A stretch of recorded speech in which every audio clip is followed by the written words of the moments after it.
Two immigration officials positioned themselves in front of the shed. The others left on the buses. Esperanza and the other women watched the despondent faces in the windows disappear. Slowly, the women reassembled on the line and began to pack again.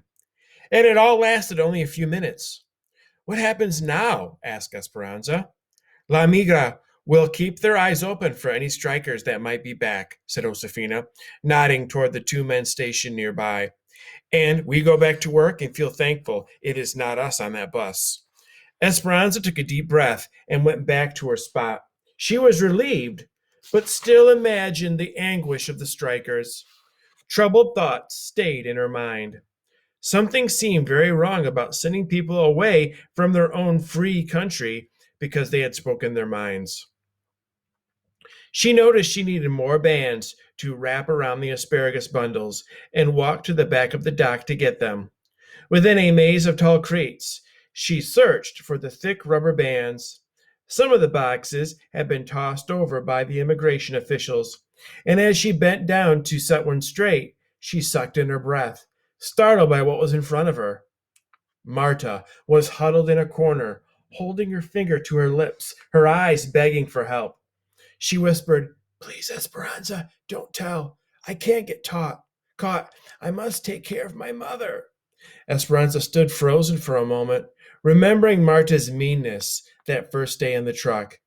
If she helped her and someone found out, Esperanza would be on the next bus herself. She couldn't risk it and started to say no. But then she thought about Marta and her mother holding hands and couldn't imagine them being separated from each other. And besides, they were both citizens. They had every right to be here. She turned around and headed back to where the others were working. No one paid any attention to her. They were all busy talking about the sweep. She picked up a bundle of asparagus, several burlap sacks from a stack, and a dirty apron that someone had left on a hook. She quietly wandered back to Marta's hiding place. "La Migra is still out front," she said in a hushed voice. "They will probably leave in an hour when the shed closes." She handed the apron and the asparagus to Marta. "When you leave, put on the apron and carry the asparagus so you'll look like a worker, just in case anyone stops you." "Gracias," whispered Marta. "I'm sorry I misjudged you." "Shh," said Esperanza, repositioning the crates and draping the burlap sacks across their tops so Marta couldn't be seen. "Esperanza," called Josefina, "where are you? We need the rubber bands." Esperanza stuck her head around the corner and saw Josefina with her hands on her hips, waiting. "Coming," she called. She grabbed a bundle of bands and went back to work as if nothing had happened. Esperanza lay in bed that night and listened to the others in the front room talk about the sweeps and the deportations. They went to every major grower and put hundreds of strikers on the buses, said Juan. "Some say they did it to create more jobs for those coming from the east," said Josefina. "We are lucky the company needs us right now. If they didn't, we could be next." "We have been loyal to the company, and the company will be loyal to us," said Alfonso. "I'm just glad it's over," said Hortensia. "But it's not over," said Miguel. "In time, they'll be back, especially if they have families here. They will reorganize and they will be stronger. There will come a time when we will have to decide all over again whether to join them or not." Esperanza tried to go to sleep, but the day spun in her mind. She was glad she had kept working and thankful that the camp had voted not to strike. But she knew that under different circumstances, it could have been her on that bus. And then what would have Mama have done? Her thoughts jumped back and forth. Some of those people did not deserve their fate today. How was it that the United States could send people to Mexico who had never even lived there? She couldn't stop thinking about Marta. It didn't matter if Esperanza agreed with her cause or not. No one should have to be separated from her family. Had Marta made her way back to the striker's farm without getting caught? Had she found her mother? For some reason, Esperanza had to know. The next morning, she begged Miguel to drive by the farm. The field was still surrounded by the chain link fence, but no one was protecting the entrance. This time, all the evidence of people she had seen before was there, but not one person was to be seen. Laundry waved on the clothesline. Plates with rice and beans sat on crates and swarmed with busy flies. Shoes were lined up in front of tents, as if waiting for someone to step into them. The breeze picked up loose newspapers and floated them across the field. It was quiet and desolate, except for the goat still tied to the tree, bleeding for freedom. Immigration has been here too, said Miguel. He got out of the truck, walked over to the tree, and untied the goat.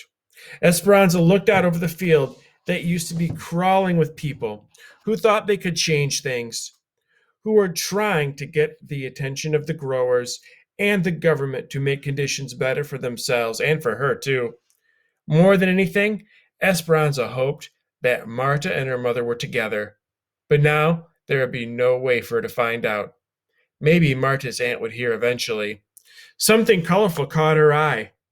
Dangling from a tree branch were the remnants of the little donkey piñata that she had given the children, its tissue streamers fluttering in the breeze. It had been beaten with a stick, its insides torn out. Now, along with her prayers for Abuelita and Mama, Esperanza prayed for Marta and her mother at the washtub grotto. Papa's roses, although still short and squat, had promising tight buds. But they weren't the only flowers there. She often found that someone had put a posy of sweet Elysium in front of the statue, or a single iris, or had draped a honeysuckle vine over the top of the tub. Lately, she had seen Isabel there every morning after dinner, kneeling in the hard ground. "Isabel, are you saying a novena?" asked Esperanza when she found her at the statue yet again one night. "It seems you have been praying for at least 9 days." Isabel got up from her dedication and looked up at Esperanza.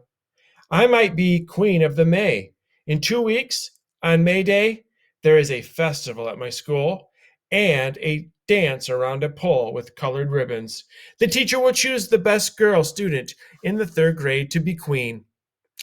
And right now, I am the only one who has straight A's." "Then it might be you," said Esperanza. "My friends told me that it is usually one of the English speakers that is chosen, the ones who wear nicer dresses. So I'm going to pray every day."